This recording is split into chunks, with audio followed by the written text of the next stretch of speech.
Agora são 8h33. Vamos falar agora sobre a conjuntura jurídica, política no país. A gente vai conversar com o José Carlos Portela Júnior, advogado criminalista, professor de processo penal da Unicuritiba, Centro Universitário Curitiba, membro do coletivo Advogadas e Advogados pela Democracia. Olá, Portela, bom dia. Bom dia, Marilu. Bom dia, ouvintes.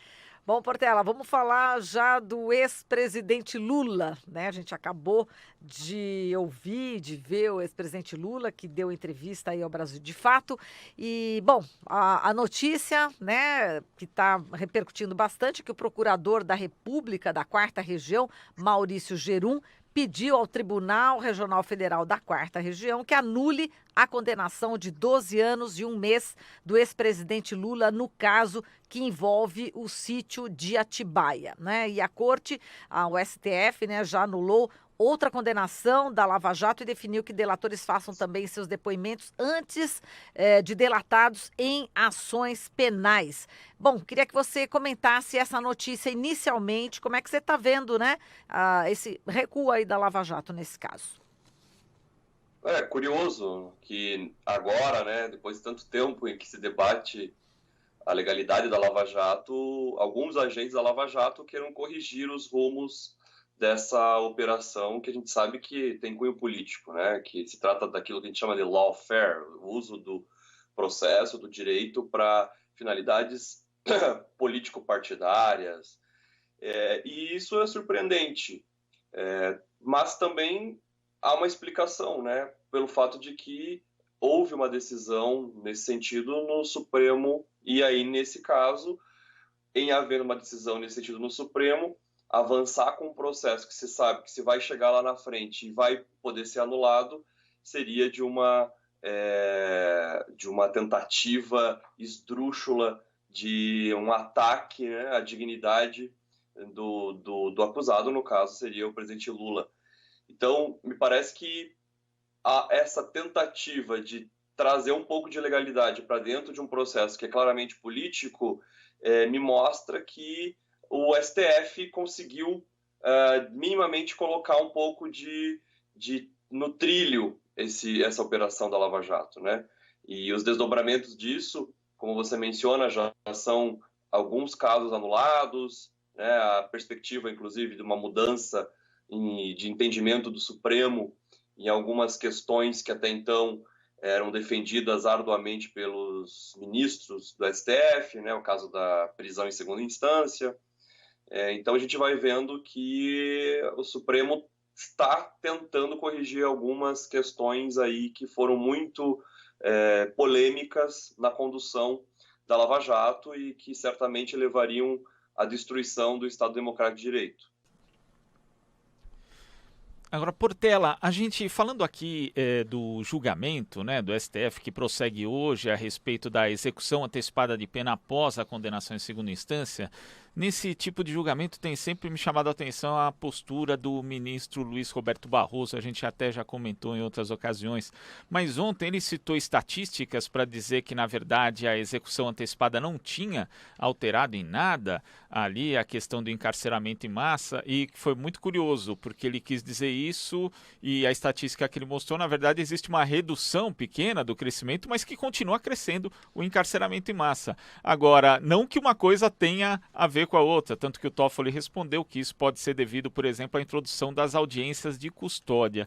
Mas existe um estudo, Portela, inclusive, que foi feito pelo defensor Emanuel Queiroz, da Defensoria do Rio de Janeiro, que afirma que esse tipo de decisão, né, favorável à execução antecipada tomada ali em 2016, o índice de presos em flagrantes que obtinham liberdade provisória em audiência de custódia no Rio de Janeiro era em torno de 40% antes disso e depois baixou para 20%. Ou seja, a tese dele, e ele mostra isso com números e fazendo a correlação exata, coisa que o Barroso não fez, é que essa questão da segunda instância ela não interfere apenas nos casos relativos a isso, mas também em outras prisões provisórias. Então, eu queria que você comentasse isso, Portela.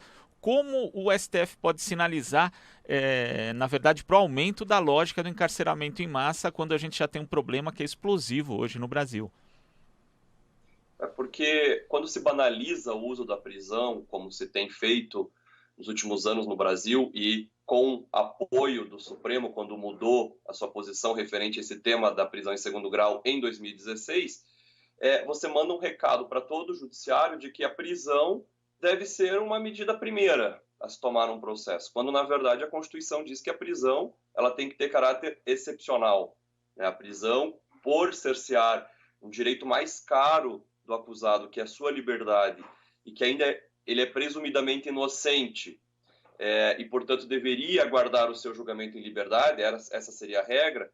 Em sentido oposto, se a jurisprudência, sobretudo do Supremo, passa a dizer não, que a prisão pode ser uma medida primeira, o cidadão pode ser levado à cadeia ainda que não tenha uma sentença definitiva, você acaba irradiando esse espírito para todas as decisões do judiciário e acaba destruindo, por exemplo, a finalidade da audiência de custódia, que seria fazer o controle de legalidade da prisão em flagrante e manter na prisão, é isso que se esperava, pessoas que realmente mereceriam estar presas porque têm um histórico criminal relevante, enfim, por questões que estão elencadas na própria lei processual penal, né, que justificariam a prisão preventiva. E se eu passo a dizer que a prisão ela é um instrumento, por exemplo, como Barroso defende, de reforma social, um instrumento que vai levar o Brasil ao progresso, um instrumento que poderia erradicar a criminalidade, essas coisas que a gente sabe que não são confirmadas cientificamente, empiricamente, a realidade desmente isso. Se eu encampo esse discurso, eu esvazio todos os outros instrumentos que servem para fazer o controle da prisão, para que ela se torne realmente a última ratio, como nós chamamos no direito, né? Ou seja, aquele instrumento último do qual poderia se valer o judiciário, e devendo usar de outros instrumentos que não são cerceadores da liberdade individual, como, por exemplo, proibir o acusado ter contato com uma testemunha, apreender o passaporte, né, que são menos gravosos para a liberdade individual do que o cárcere, uma vez que nós conhecemos as condições do cárcere, e o próprio STF não desconhece, uma vez que o próprio STF afirmou em julgamento recente que o sistema prisional é um estado de coisas inconstitucional, pelo conjunto de violência que se instaura ali contra os presos, e aí você vê um discurso totalmente contraditório no próprio Supremo, dizendo que não, veja bem, a prisão em segundo grau não afetaria o superencarceramento, ignorando a realidade dos fatos, como você bem apontou, Glauco, e esvaziando o sentido da Constituição e das leis infraconstitucionais de reservar a prisão para aqueles casos extremos. E só uma outra questão. Existe um estudo da Organização dos Estados Americanos, da OEA, em que fez um relatório sobre a situação da prisão no continente latino-americano, e nesse estudo se demonstrou que quando a pessoa é mantida presa, e muitas vezes ilegalmente, há uma probabilidade muito maior dela vir a ser condenada, mostrando que quando se determina a prisão de uma pessoa, muitas vezes ilegalmente, como nós observamos na prática, se o juiz do caso se coloca numa posição quase que impelido a condenar aquela pessoa para poder confirmar o cerceamento de liberdade que ele já havia antecipado por conta de uma prisão preventiva. Então, se eu esvazio esses instrumentos de controle da prisão, eu acabo transformando a prisão numa antecipação de pena e que acaba depois, no segundo momento, numa sentença sendo confirmada por um juiz que já se sente impelido a manter essa pessoa presa porque, afinal, ela já respondeu o processo presa, então ele vai confirmar isso na sentença. Então, é uma situação muito mais complexa do que aparece e do que o ministro Barroso pretende que seja. Ainda falando do ministro Barroso, Portela, ele citou, né, uns dados do STF dos últimos 10 anos, ele colocou que 2,77% dos recursos, né, foram aceitos pelo Supremo Tribunal Federal e a sentença foi reformada. Agora, ele deu exemplo, inclusive, ao falar sobre isso, ele mesmo, quando ele fala isso, que apenas, poxa vida, são pessoas que acabaram ficando presas, por exemplo, sem precisar estarem presas, ou seja, de forma incorreta, né? E ele deu exemplo, por exemplo, na indústria automobilística, deu exemplo da produção de carros, né? E os acidentes que acontecem, né, com os carros, deu exemplo no aeroporto, os acidentes que acontecem com os aviões. Quer dizer, ele compara, né, erros humanos, ele diz erros humanos, ele acredita isso aos erros humanos. Como é que você vê uma comparação desse tipo, né, que o Barroso fez naquele momento? O Barroso, ele usa de argumentação falaciosa para sustentar a posição dele. Ele contorna a questão fundamental com esse tipo de silogismos e comparações que não são cabíveis, né? Então, vamos imaginar que ele estivesse certo, que seria ainda um número muito pequeno de condenações revertidas em instância superior. De toda forma, ainda que seja um número pequeno, nós estamos lidando com pessoas inocentes. Então, o judiciário ele não garante a sua legitimidade encarcerando pessoas e depois, lá no futuro, se diz, bom, encarceramos 100 pessoas. Dessas 100, 30 tiveram seus processos anulados em terceira instância. Então, valeu a pena manter todas presas, porque as outras 70 nós confirmamos a condenação dela em terceira instância. Essa lógica instrumentalista é uma coisa absurda, é uma mentalidade extremamente autoritária, que desconsidera a dignidade da pessoa humana das pessoas, né? Porque, assim, se o judiciário pretende ser legítimo no exercício do seu poder, ele não pode tolerar que pessoas inocentes percam seus bens mais valiosos, entre eles a liberdade, e pode, inclusive, incluir aí a vida, porque quantas pessoas que vão para o presídio e saem de lá para o necrotério. E aí nós vamos colocar dentro dessa lógica instrumentalista de que, mas o que é uma vida que se perdeu perto dos outros condenados, culpados, reconhecidos, com prova nos autos e que não tiveram sua condenação revertida. Então, essa lógica instrumentalista levou às atrocidades históricas que nós conhecemos, como o Holocausto, como a Segunda Guerra Mundial, como a ditadura civil-militar, a desconsideração completa da dignidade da pessoa humana, né? Sempre buscando um bem maior, cujo contorno desse bem maior aí é dado sempre por pessoas ilustradas, né? E não pelo povo, né? E o ministro Barroso esquece uma coisa importante: a Constituição garante a presunção de inocência, que vale dizer, a pessoa só perde esse status depois do trânsito de julgado, isso está claro. E a Constituição diz que é a expressão da soberania popular. Então foi o povo que quis esse modelo de Estado democrático de direito. Esta garantia foi colocada na Constituição a partir de uma conquista histórica popular e não pode ser desconsiderada pelo Supremo. O Supremo não é um órgão representativo do povo, ao contrário do que o Barroso disse. Nós não elegemos os ministros, eles não estão ali para representar o povo, eles estão ali para garantir que o Estado democrático de direito funcione dentro do que a Constituição preconizou. Se não fazem isso, então não serve para nada o tribunal, né? Eu confio no Supremo, ao contrário do que a gente vê dos ataques que são feitos ao Supremo pela extrema-direita, nós da esquerda, nós progressistas, confiamos na finalidade do Supremo, que é garantir a nossa liberdade e proteger o Estado democrático de direito. Então é para isso que nós temos que lutar e espero que em breve o ministro Barroso tome consciência do que ele está fazendo, que é minando a própria base do tribunal em que ele funciona como ministro. E isso é uma coisa absurda e que não poderia ser tolerada pela opinião pública em hipótese alguma.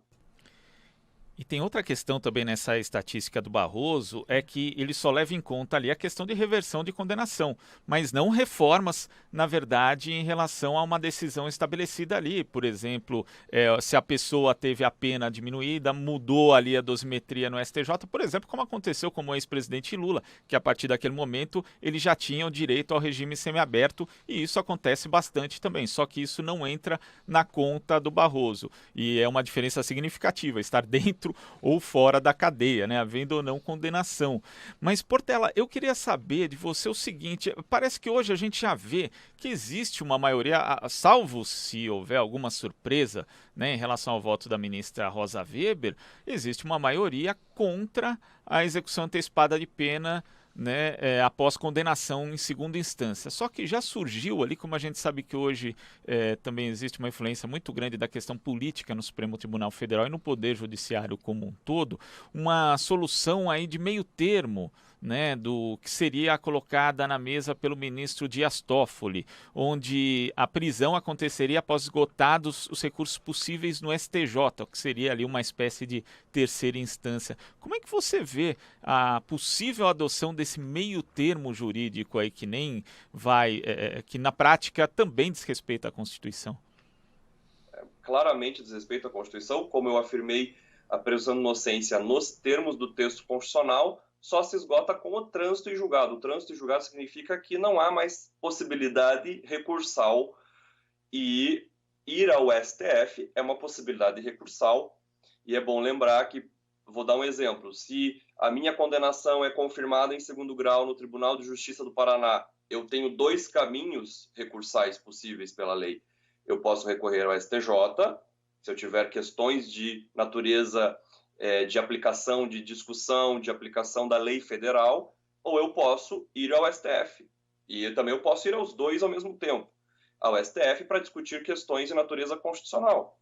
Então, essa construção aí, essa terceira via, me parece uma coisa esdrúxula, porque se eu quero discutir algo referente à aplicação, por exemplo, do que define a Constituição sobre ampla defesa, eu vou do TJ para o Supremo. Eu não preciso passar pelo STJ. E o meu recurso ainda será julgado. Então, eu não posso dizer que houve o trânsito em julgado. E se não houve trânsito em julgado, eu não posso dizer em aplicação de pena. Deveria ser essa a lógica nos termos do texto constitucional. Então, essa criação fictícia de uma terceira instância que sequer existe nos termos do texto constitucional, porque são instâncias superiores que, reservadas as competências para cada qual, não há que se falar em uma possibilidade desse tipo, porque é subversão total do sistema recursal brasileiro e das funcionalidades dessas cortes, do STJ e do STF. Não necessariamente eu tenho que passar pelo STJ para chegar ao STF. E outra coisa, e inclusive sobre o que você falou anteriormente, Glauco, sobre essa possibilidade de reversão da condenação, e como você bem lembrou, não se trata só de reverter a condenação em si, ou seja, o mérito, se eu sou condenado inocente, mas também se trata de discutir questões referentes à pena, ao regime de cumprimento de pena e nulidades do processo, desrespeito à lei processual, desrespeito às garantias constitucionais. Então eu posso levar essa questão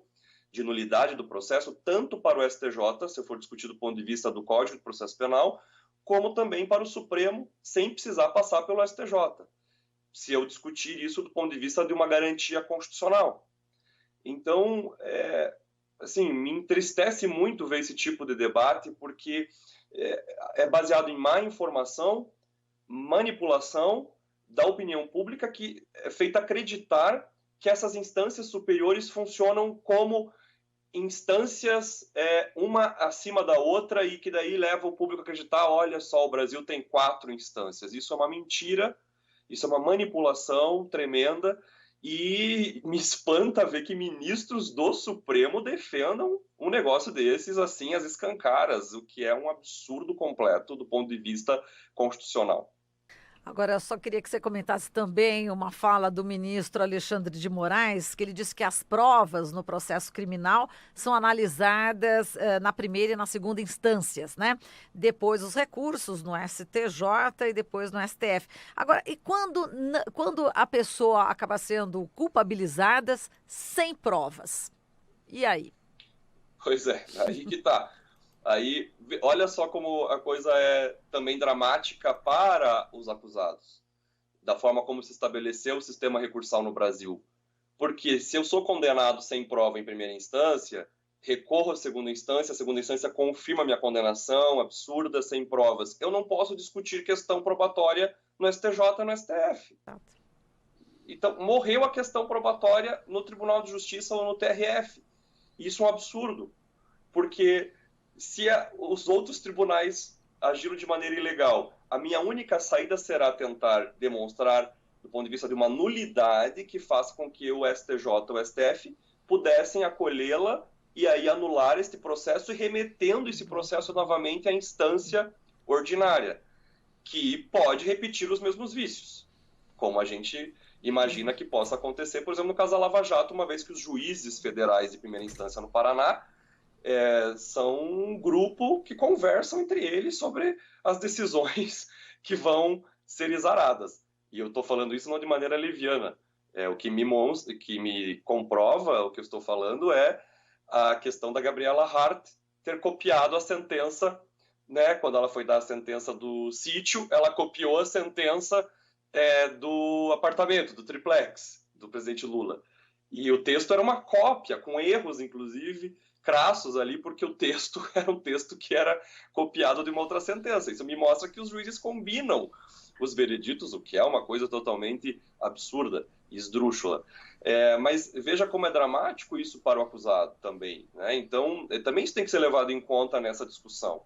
E o público tem que ter essa percepção de que não se trata de uma garantia, que nós estamos discutindo aqui, não é uma garantia do bandido, é uma garantia do cidadão. Qualquer um de nós pode ser acusado de um crime, qualquer um de nós pode se ver às voltas com um processo criminal, e aí, de repente, as regras do jogo são totalmente manipuladas para que você seja condenado e vá buscar sua liberdade em outras instâncias e te dizem não, porque você já é condenado em primeiro grau ou em segundo grau e, portanto, você já perdeu o status de inocente e vai cumprir uma pena. Aí consegue, eventualmente, ir à instância superior, anula o processo. E aí, quem que vai restituir esse tempo que a pessoa ficou presa, perdeu os laços familiares, afetivos, sociais, perdeu o trabalho, né, teve sua vida destruída, sua imagem, afeta o seu espaço de autorrealização como ser humano de uma maneira brutal. Então, por isso que a nossa insistência em defender a presunção de inocência, porque ela não existe aí à toa, ela é uma garantia extremamente importante para garantir a lisura do procedimento, para garantir que o acusado possa buscar em instâncias superiores a confirmação da sua inocência. E se isso lhe é retirado, o acusado é levado por um presídio em que lá há todo tipo de violência e pode sair de lá morto antes de ter a sua sentença condenatória confirmada. Claro que não quer dizer que uma pessoa condenada com sentença confirmada merece ser morta no presídio. Mas olha a gravidade da situação, olha a situação em que nós estamos colocando uma pessoa inocente. Se já é grave para uma pessoa condenada, imagine para uma pessoa inocente. E com esse alerta a gente encerra aqui a nossa conversa. Portela, muito obrigada pela sua participação. Até a próxima. Obrigado. Bom dia. Bom trabalho. Dia. Falamos aqui com o José Carlos Portela Júnior, advogado criminalista, e também ele é membro do coletivo Advogadas e Advogados pela Democracia.